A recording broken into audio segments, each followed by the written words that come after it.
અંજારમાં કાયદો અને વ્યવસ્થા જાળવવા તથા ગુનાખોરી ડામવા માટે તંત્ર દ્વારા કડક વલણ અપનાવવામાં આવ્યું છે. આ અંતર્ગત અંજારમાં લિસ્ટેડ મહિલા બુટલેગર હંસાબેન ઉર્ફે હાસભાઈ કરશનના ગેરકાયદેસર મકાન પર વહીવટી તંત્ર દ્વારા બુલડોઝર ફેરવી દેવામાં આવ્યું છે.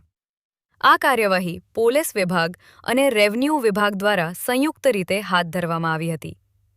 મહિલા બુટલેગર દ્વારા સરકારી જમીન પર ગેરકાયદેસર રીતે મકાન બાંધીને દબાણ કરવામાં આવ્યું હતું. તંત્રએ ઉગનાવાસી આ દબાણ દૂર કરીને અંદાજિત 67 ચોરસ મીટર સરકારી જમીન ખુલ્લી કરાવી છે.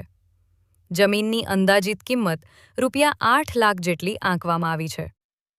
આ કાર્યવાહી સાથે જ સ્થાનિક તંત્રએ સ્પષ્ટ કર્યું છે કે ગેરકાયદેસર દબાણ કરનારાઓ અને ગુનાહિત પ્રવૃત્તિઓમાં સંડોવાયેલા તત્વો સામે આ પ્રકારની કડક કાર્યવાહી આગામી સમયમાં પણ સતત ચાલુ રહેશે. તંત્રના આ આકરા વલણને પગલે વિસ્તારમાં ચર્ચાનો વિષય બન્યો છે.